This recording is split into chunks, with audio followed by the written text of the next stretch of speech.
प्रभु यीशु मसीह में मेरे सब बहन भाइयों को जय मसीह की। आप सबका स्वागत है परमेश्वर की पवित्र और जीवित हजूरी में, जहां से आप कभी भी सेम वापस नहीं जाते। आज के वचन को हम पढ़ेंगे। आप चमकने के लिए बुलाए गए हैं। आज का पवित्र वचन है मत्ती 5 अध्याय उसकी 16 आयत। उसी प्रकार तुम्हारा उजियाला मनुष्यों के सामने चमके कि वे तुम्हारे भले कामों को देखकर तुम्हारे पिता की जो स्वर्ग में है बड़ाई करें। मेरे प्रियो, प्रभु यीशु मसीह ने कहा कि तुम जगत की ज्योति हो।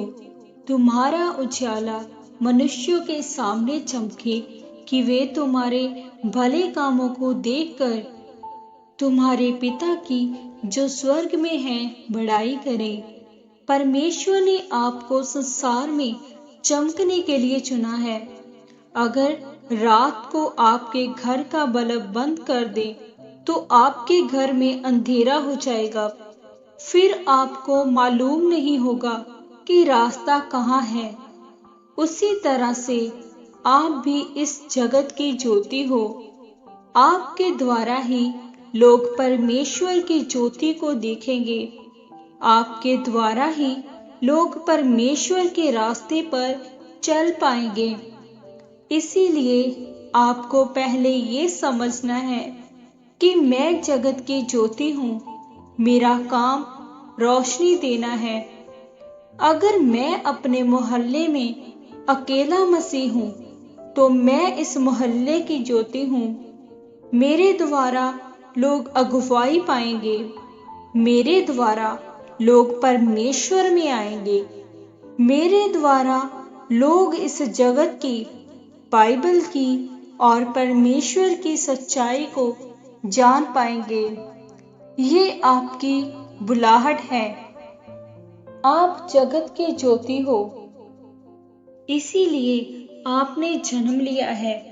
आपको परमेश्वर ने चमकने के लिए चुना है और आप तब ही चमक सकते हैं जब आप संपूर्ण पवित्रताई में और धार्मिकता में होंगे।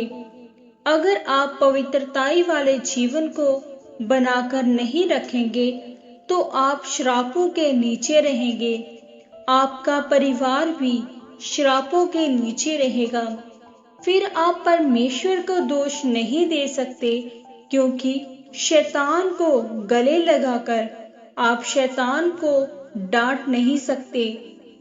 परमेश्वर अन्य जातियों को दिखाने के लिए इज़राइलियों को ऊंचा करना चाहता था कि मैं इस जाति का परमेश्वर हूँ।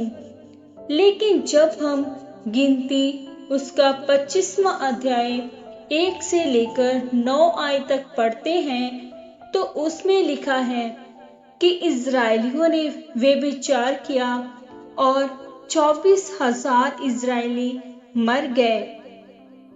आज इज़राइलियों की तरह लोग भी भूल चुके हैं कि परमेश्वर ने उन्हें चमकने के लिए बुलाया है, लेकिन इसीलिए वे पाप में हैं और परमेश्वर से दूर हैं। इसीलिए परमेश्वर की योजना उनके जीवन में पूरी नहीं हो पा रही है। मेरे प्रियो, जब आप पवित्र बाइबल में मत्ती 5 अध्याय उसके 4वें वचन में पढ़ते हैं तो लिखा है कि तुम जगत की ज्योति हो। जो नगर पहाड़ पर बसा हुआ है वह छिप नहीं सकता। आपको समझना पड़ेगा कि आप जगत की ज्योति हैं और आपका काम लोगों को रोशनी देना और परमेश्वर के राज्य के बारे में बताना है। अगर आप मसीह में आ चुके हैं तो आपके आसपास के लोग कभी भी अंधेरे में नहीं रह सकते। इसीलिए आपको परमेश्वर की योजना को समझते हुए परमेश्वर के वचनों पर चलना है, ताकि आपके द्वारा परमेश्वर की चमक लोगों को दिखाई दे सके और लोग उद्धार पा सकें और आपके जीवन से परमेश्वर के नाम को महिमा मिल सके। आमीन। आज आप हमारे साथ ये अंगीकार करें। सर्वशक्तिमान परमेश्वर, मैं आपके इस वचन के लिए आपका धन्यवाद करता हूँ। परमेश्वर, मैं अंगीकार करता हूँ कि मैं आपके कामों को करूँगा, जगत में ज्योति के समान चमकूंगा और लोगों को आपके वचनों के बारे में बताऊंगा। प्रभु यीशु मसीह के नाम में, आमीन। आज के इस पवित्र वचन के द्वारा परमेश्वर आप सबको बहुत आशीष दे। सबको जय मसीह की।